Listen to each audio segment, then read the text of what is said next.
राधे राधे। ओम नमो भगवते वासुदेवाय। गुरु कृपा हि केवलम।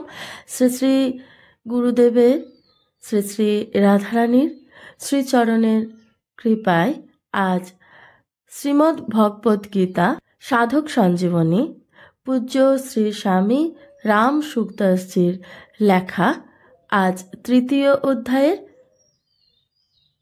23 আর 24 নম্বর শ্লোকটি ব্যাখ্যা সহ পড়ে শোনাচ্ছি। ভগবান এবার পরবর্তী শ্লোকে তার নিজের উদাহরণ দিয়ে লোক সংগ্রহের ব্যাপারটিকে দৃঢ় করেছেন। যদি হহং ন বর্তেয় জাতু কর্মণ্য তন্দ্রিত মম বর্তানুবর্তন্তে মনুষ্য পার্থ সর্বস্ব উৎসীদেয়ুরিমে লোকান কুর্যং কর্ম চেদহম শঙ্করস্য চ কর্তা সামুপহন্নামেমা প্রজা। অর্থাৎ, হে পার্থ, যদি আমি সাবধানতাপূর্বক কর্তব্য কর্ম না করি তাহলে অত্যন্ত ক্ষতি হবে, কারণ সাধারণ মানুষ সর্বপ্রকারে আমার পথই অনুসরণ করবে। যদি আমি কর্ম না করি তাহলে সকল মানুষ পথভ্রষ্ট হবে এবং আমি বর্ণ সংকর আদির হেতু এবং এই সমস্ত প্রজাদের বিনাশের কারণ হব। 22তম শ্লোকে ভগবান অন্যয় রীতি দ্বারা কর্তব্য পালনের প্রয়োজনীয়তা প্রতিপাদন করেছেন এবং এই শ্লোকগুলিতে ভগবান ব্যতিরেক রীতি দ্বারা কর্তব্য পালন না করলে যে ক্ষতি হয় তা প্রতিপাদন করেছেন। যদি হহং ন বর্তেয় জাত কর্মণ্য তন্ত্রিত, পূর্ব শ্লোকে উদ্ধৃত বর্ত এবচ কর্মণি পদটি দৃঢ়তর করার জন্য এখানে হি পদটি ব্যবহৃত হয়েছে। ভগবান বলছেন, আমি সাবধানতাপূর্বক কর্ম করব না, এইরূপ হতেই পারে না।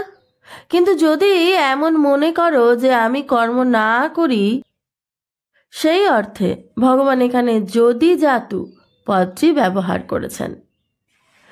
অতেন্দ্রিত পদটির অর্থ হলো এই যে কর্তব্য কর্ম করতে আলস্য বা প্রমাদ করা উচিত নয় এবং সেইগুলি অত্যন্ত সাবধানতা এবং তৎপরতার সঙ্গেই করা উচিত।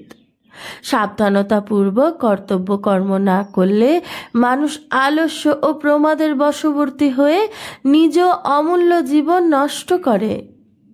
কর্মে শৈথিল্য না ঘটিয়ে সাবধানতা এবং তৎপরতার সঙ্গে কর্ম করলেই কর্মের থেকে সম্বন্ধ বিচ্ছেদ হয়।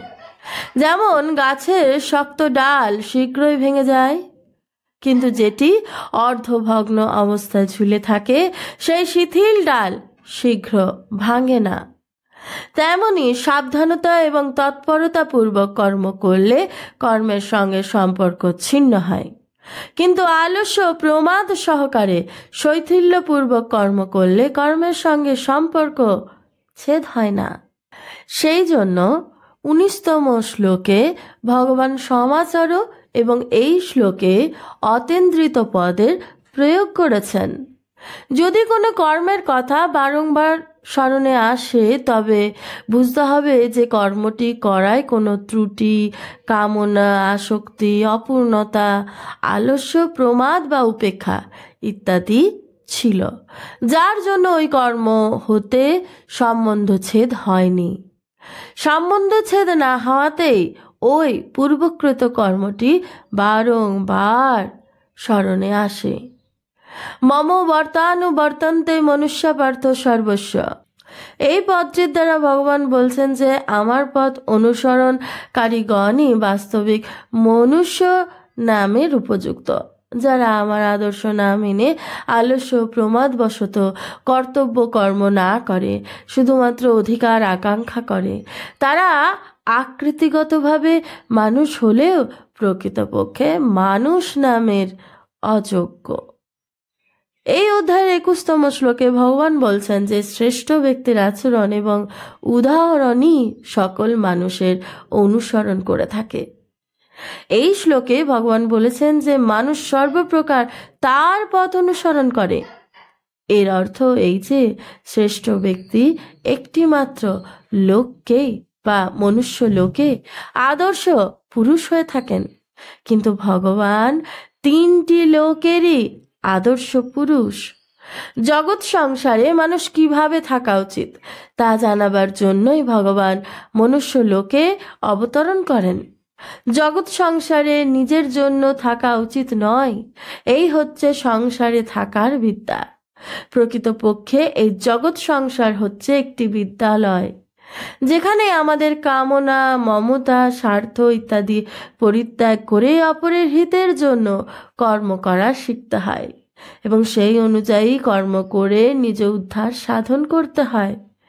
সংসারের সকল ব্যক্তি একে অপরের সেবা করার জন্যই আছে। সেই জন্য পিতা, পুত্র, পত্নী, পতি, ভাই, বোন ইত্যাদি সকলেরই উচিত যে তারা যেন একে অপরের অধিকার অনুযায়ী নিজ কর্তব্য পালন করে এবং একে অপরের কল্যাণের জন্য চেষ্টা করে। উৎসিদেয়ুরিমে লোকা ন কুর্যং কর্ম চেদহম। ভগবান 23তম শ্লোকে যদি হহং ন বর্তেয় জাতু কর্মণ্য তন্দ্রিত, এই পদের দ্বারা কর্মে সাবধানতা অবলম্বন না করলে যে ক্ষতি হতে পারে সেই কথা বলেছেন। এবং এই শ্লোকে অর্থাৎ 24তম শ্লোকে কথিত পদটিতে কর্ম না করলে যে ক্ষতি হতে পারে তার কথা বলেছেন।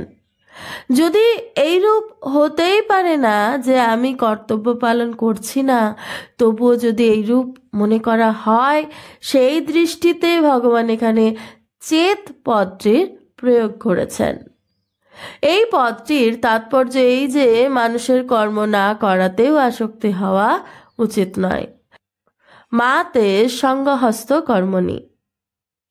সেই জন্য ভগবান নিজের উদাহরণ দিয়ে বলেছেন, আমার কোনো কিছু পাওয়ার বাকি না থাকলেও অবতার রূপে জন্মগ্রহণ করেছি, সেই অনুযায়ী নিজ কর্তব্য পালন না করি তাহলে সমস্ত মানুষ উৎসন্নে অর্থাৎ নষ্টভ্রষ্ট হয়ে যাবে, অর্থাৎ তাদের পতন ঘটবে।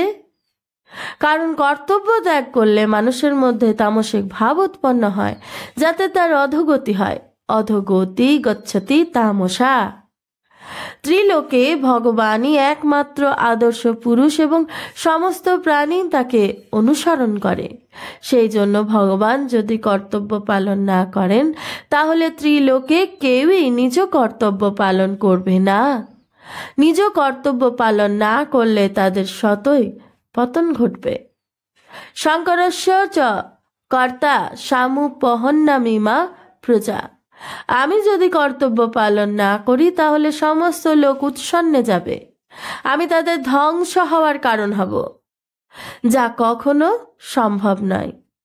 পরস্পর বিরুদ্ধ দুটি ধর্ম বা ভাব যদি একত্র মিলিত হয় তাহলে সেটিকে সংকর বলা হয়। প্রথম অধ্যায়ের 40তম এবং 41তম শ্লোকে অর্জুন বলেছিলেন, আমি যদি যুদ্ধ করি তাহলে কুলক্ষয় হবে। কুলক্ষয় হলে সনাতন কুলধর্ম নষ্ট হয়ে যাবে। ধর্ম নষ্ট হলে সমস্ত কুল পাপে ভরে যায়। পাপ অত্যন্ত বেশি হলে কুলস্ত্রীগণ ব্যভিচারিণী হয় এবং নারীগণ ব্যভিচারিণী হলে বর্ণসংকর উৎপন্ন হয়।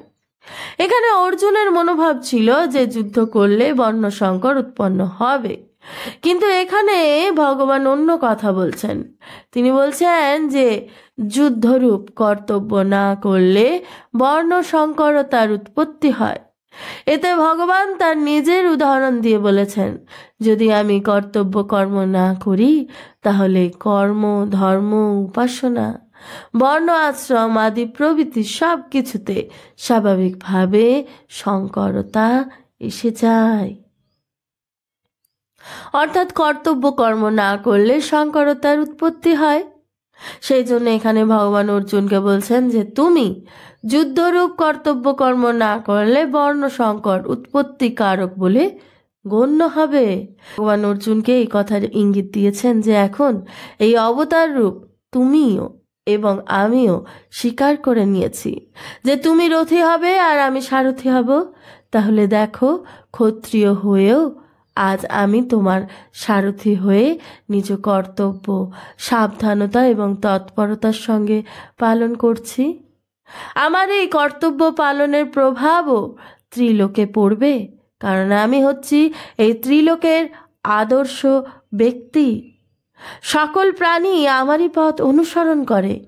তাই তোমারও নিজ কর্তব্য কর্ম উপেক্ষা না করে আমার মতো সাবধানতার সঙ্গে তৎপর হয়ে পালন করা উচিত।